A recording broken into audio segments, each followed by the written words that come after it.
taking a little bit of time. If you were sitting right here across from me, I'd offer you a drink of this wonderful bourbon. I don't even know what kind this bourbon is. It was a gift, and there it was, so I thought I'd pour a little bit and sip it while we talked a little bit about the fact that leadership matters. That's why you clicked on this video, because you agree. It's also kind of hard. Leadership is harder than it looks, and actually sometimes we make it harder than it needs to be. So in this conversation, let's talk about another idea that's a small change that you and I can make that makes a big difference right away in our ability and our effectiveness as a leader. So I'm D. Hicks, and this is part of the HILT Academy. We've worked for over 30 years with highly effective leaders, and to be honest, a few leaders that were not all that effective. Learned a few things from them that they've all learned the hard way about how to be more effective, how to have a high impact over a long period of time. Not any of these flash in the pan kind of leaders that are accidentally excellent, but ones that are intentionally excellent over a long period of time.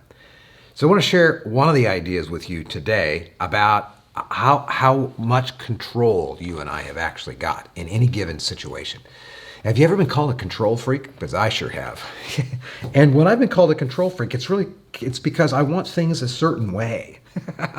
I can imagine how things need to be. I'm what they call a visionary person. Maybe you are too. And the problem with the way I create vision is maybe just like this for you. I have a lot of detail in my vision, including when things should happen. Doesn't mean I'm right, but it sure feels like I'm right.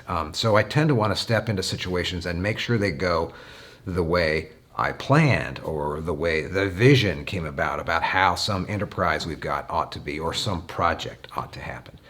So over the years, I've learned from some really effective leaders a principle that I'd like to share with you. So if you've ever been called a control freak, or maybe you have a friend who's a control freak, maybe this will be helpful for you. Way back in the day, it was back in 1966, a guy by the name of Julian Rotter, a psychologist and sociologist together, came up with this really interesting model where he was trying to understand where you and I place the location of the control for our lives and for what goes on around us. So he called this thing Locus of Control and discovered that there were a couple of mindsets.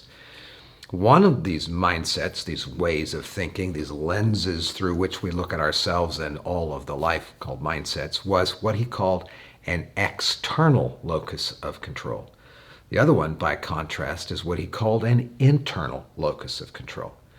Now, an external locus of control person believes that everything in them and around them is outside of their control.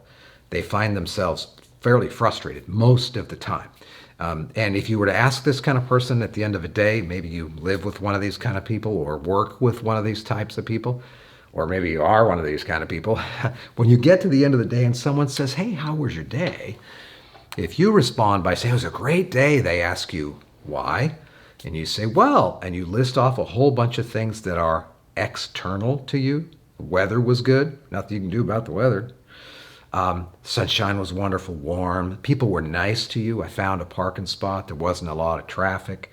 Everything went well. I didn't have a bunch of junk mail to respond to. I found my keys easily. All of that kind of stuff. That's really things that are outside of your control. I'm especially good at this or especially smart at that, and those are the opportunities that I got. Those are all things outside of your control. And they just kind of went your way. So that's why you felt like that it was an external locus of control day. You think that way a lot, and you are an external locus of control person. Let's test it. What if you come home tomorrow and someone asks you, "How was your day?" You say, "My day was awful. It sucked." Well, why? Weather was bad, traffic was bad, my boss didn't give me the best project to work on, I didn't get the raise I was after, on and on and on it goes. All these things described a bad day because of things that happened outside of you. That's what we call an external locus of control mindset. On the other hand, Julian Rotter described what he called an internal locus of control mindset. Now, this is a person who knows that they have control, but they only have control over three things. This is crucial. I have found this to be one of the most helpful skills that I've learned in my entire career as a leader. As an internal locus of control person, which I am, have learned to be actually, I know that I'm in control of only three things. One of them, I'm in control of whom I trust. Think about that for a second. When I use the word trust, a better word perhaps is the word rely. I'm in control of whom I rely on and what I rely on them for. And we have conversations about that. I pick those people. Think of the people around you, the 5 or 6 people around you who are the most important to you, the closest to you. Are they reliable? And if so, for what? When you and I pick those people and rely on them, we are exerting an internal locus of control. Wow, pick those people carefully. Some of the decisions in our life we make are just decisions. We just make them and then they're gone, But some decisions, a few of them, when we make those decisions, they turn around and make us. This is one of those decisions. Of course, you know this. You know this already. You pick people that are reliable to be in your life, that have great integrity. They are solid all the way through. And when you thump them, they sound the same in the middle as they do on the outside. And they mature over time, of course. No one's perfect, but they're reliable. They're dependable people. You pick these people. It's up to you to pick these people. I might be poking a little bit of a bruise here for you if you have picked people in your life to trust, to rely on, who are not trustworthy, and you've paid the price. That's a painful thing, especially if you love them and they love you, but they're not reliable. They're not trustworthy. And so you've been cleaning up the mess from that for quite some time. Sorry about that. That's a painful place to be and a difficult place to be, but it illustrates the first principle of locus of control from an internal perspective. I'm in control of picking the people that I trust. This is a big deal. I'm in control of picking the people that I rely on. So if you're in a situation where you're hiring people to be a part of your close team in your workplace, make sure that they have a pattern of reliability. Make sure they're people who, when they say they do something, they do it. And if all hell breaks loose, they're still able to do it. They follow through. They're trustworthy. You can rely on them. That's the first element, the first of 3 elements of the internal locus of control. And boy, I feel it. If you've picked people who are not trustworthy and you discovered that into the arrangement you've got with them in the workplace or outside of work, and you discovered it down the road, wow, it's hard to untangle from that. I get it. It's painful. It's difficult. But you're in control of whom you trust. All right, so this also happens on a larger scale. When you read news reports and you trust that news source instead of that one, careful, you're in control of whom you trust. That's an internal locus of control person. If you trust the wrong person, it was your choice. Therefore, you can back out of it and say, oops, made the wrong choice. So because you're in control of the second thing that you and I are in control of, this is really an important one as well, is our perspective. We choose how we look at something. We choose the angle. We choose what we see. If Drew, our creative director here at Hilt Academy, who's standing over there, back there behind that camera, were to set up another camera and look at it from this angle over here and see me from this angle with everything that's going on in the background over here, it's still the same stuff, but it's a different perspective. And that perspective tells a different story. One day I was at our motorcycle company, ROTTWEILER motorcycle company, shameless plug. And I was looking at the InAccuWeather app and noticed that it was going to be 60% chance of rain tomorrow, the next day. And I was muttering something out loud. I'm so frustrated, 60% chance of rain. Julius, one of our friends who worked there for a long time, had said to me, well, you know what that also means? It means it's 40% chance that it won't rain. Simple idea. Julius and I saw the same facts, the same data on the ground, which was the prediction, the forecast for rain. He chose to look at it that it was a 40% chance that it will not rain, and I saw it as a 60% chance that it would rain. It kind of struck me. So I picked the other perspective. I didn't change the facts on the ground. It's debatable whether weather forecasts are facts, but work with me on the illustration. We didn't change the facts on the ground. Neither one of us did. I just chose to look at it from his point of view. I chose to look at it from a different perspective. I rode my motorcycle the next day. I picked a different perspective. If I had stayed with a 60% chance rain, probably wouldn't have ridden the motorcycle. This was a winter day, by the way, up here in the Puget Sound area outside of Seattle on the Olympic Peninsula where we live. So in the winter, when it gets wet, it gets cold. So I chose to ride my motorcycle the next day, and it was a 40% chance of rain. Let's be real, though. When I got going down the road about a mile, 40% went down to 0% chance that it will not rain, because it rained. It rained hard. It rained sideways, and I got to the shop and walked in dripping wet, and Julius was chuckling. But still, if I had not chosen that perspective, which is completely within my control, then I would not have had that great experience of riding to work on a cold winter day in the rain.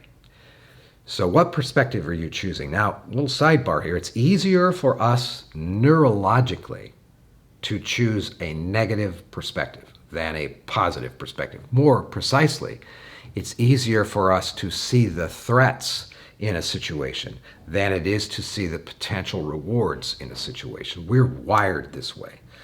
Our threat response brain is thousands of times faster than our reward response brain is. So it will happen in a nanosecond that we will get all spun up and wired up around the threat side, the negative side of things. It's much easier. Our brain is more efficient at that than at seeing the reward side of things. So this is why an internal locus of control person picks their perspective deliberately. It's a discipline and it's a habit. I choose to see that perspective over that perspective. One more illustration about that, and that is that you're working with folks who do things you may not like, things that might be mildly inconvenient, annoying, downright irritating. Do you think they have good intent? Maybe, maybe not. If you choose the perspective that they have good intent, it's just not playing out in a way that works well for you, you will have a completely different experience for that with that person than if you deliberately choose the easier perspective, because it's on the threat side, that they have bad intent, that they're sitting there every morning petting the fur off of their plans to make your life miserable. That's not what they're doing. That's not what they're doing. They're showing up, trying to do the best job they possibly can. They got good intent. They're not getting traction. It's not working. That's a different topic. Okay, but if you start from the perspective, notice you're choosing your perspective. If you start from the perspective that they have good intent, let's start there. Then you're probably going to ride your bike in the rain. That's really what's going to happen. And it'll be a great experience for you. Better than if you sat back and stewed that they don't have a good perspective. All right, so you saw that an internal locus of control person, first of all, is in control of whom we trust. Then I'm in control of my perspective. And here's the most simple one, but maybe the hardest one to get our mind around. I am in control of my behavior. I'm in control of what I'm doing right now. Right now. Tomorrow isn't here yet. An hour from now isn't here yet. Yesterday's gone. I can't do anything about that. But right now, I'm in control of that. Now, let me tell you, I think an old-fashioned donut is a wonderful pastry, especially the unfrosted ones. Wow, they're wonderful. You know, they got 490 calories in them, and there's no nutrition whatsoever in them, but they are a wonderful creation. They might have actually been in the Old Testament. It might have been manna, in that whole Old Testament story. It might have been old-fashioned donuts. I'd like to believe that. They're that good. When I pick up an old-fashioned donut, there's nothing in me that believes that that is good for me. It's not even neutral for me. It's bad for me.